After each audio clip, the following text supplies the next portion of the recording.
ah, a, e, o, u. When the sunlight strikes raindrops in the air, they act as a prism and form a rainbow. The rainbow is a division of white light into many beautiful colors. When the sunlight strikes raindrops in the air, they act as a prism and form a rainbow. The rainbow is a division of white light into many beautiful colors. These take the shape of a long round arch with its path high above and its two ends apparently beyond the horizon. There is, according to legend, a boiling pot of gold at one end. People look, but no one ever finds it. Hi, my name is Julia. I'm 33 years old and I'm from the USA.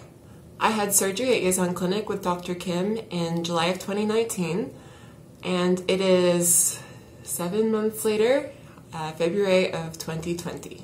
So in this video, I'm going to discuss the whole process of the surgery, arriving in Korea, the consultation, the surgery itself, the aftercare, and then coming back home and the obligatory month of silence and recovery process. So here I am, almost 7 months after my surgery. Everything's gone very well. My voice pitch has increased.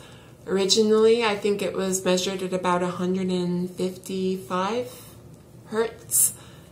Now, I think in like a casual conversation, I think it's usually around 190, which is a 40 hertz increase. Not quite as high as I was expecting, but honestly, I can make it go as high as like 250, but it doesn't sound very natural. It does take up to a year for you to have the full effect, so I don't know if that's gonna continue to change. Honestly, I'm pretty happy with how it sounds now. I have worked really hard with the vocal exercises, with the instructions that the doctor gave me post-op, such as the 1 month rest of my voice and not put too much pressure. I do still feel like I'm somewhat aware of my voice, but not quite in the same way that I was before. Whereas before, I was often worried about if I was being perceived as male because of my voice. I don't really worry about that now. When I messaged YESON about scheduling a consultation and a surgery, I was very promptly emailed back by Jessie. She's the foreign patient correspondent, and she will be in touch with you throughout this process. And then you'll meet her at the clinic and she walks you through it.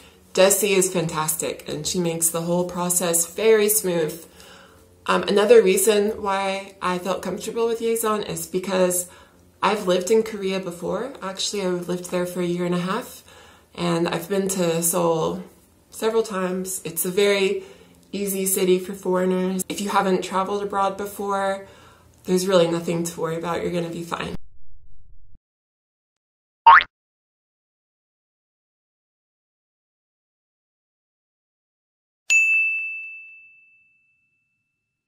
Overall, I do have a much better range in my voice than I did before.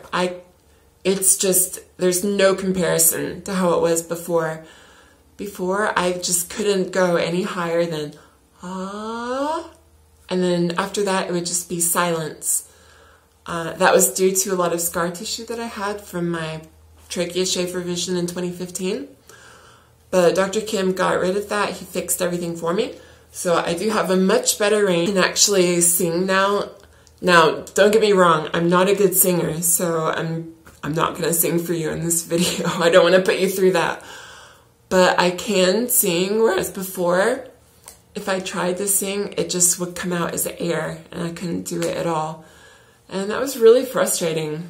So it really has changed my life in a lot of ways, having had this surgery. So I transitioned when I was a teenager, from the ages of 17 to 19. Originally, I had quite a deep voice, but it was also quiet. So I did all of my vocal training myself.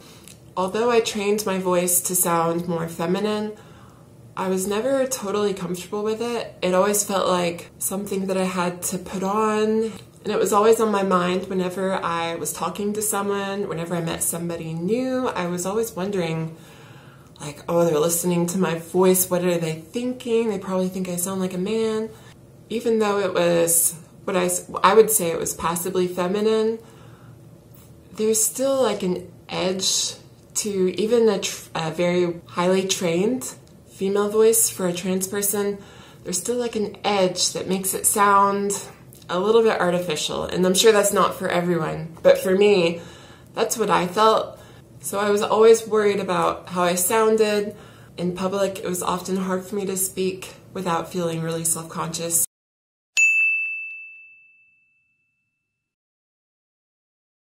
So in 2006, I had my sex reassignment surgery as well as a trachea shave. When I had the trachea shave done, initially, they were very conservative with how much they took off because they warned me if they took off too much of the cartilage that it might affect my voice. Honestly, I always thought they were too conservative because I was always insecure about the remaining cartilage. It looked very masculine to me. So I had a revision in 2015. And after that revision, I noticed a significant strain on my voice whenever I spoke, and I lost a big chunk of my range, so I couldn't go as high as I could have before. Singing, out of the question. I also worked as a teacher for 4 years. Teaching children is a huge strain on your voice. I mean, teaching in general, I'm sure is a strain, but especially children. In the last 2 years, I taught kindergarten, so you can imagine how much strain was put on my voice on a daily basis. So because of the prior damage due to the trachea shave and the strain from teaching and the strain from everyday talking, I suffered from a lot of hoarseness, and it was a lot more difficult to achieve what I felt to be a passable female voice, and it was just never something that I felt comfortable. So I decided to get the voice feminization and also the corrective surgery on my vocal cords with Dr. Kim at YESON. Everything I've seen, the results tend to be really good.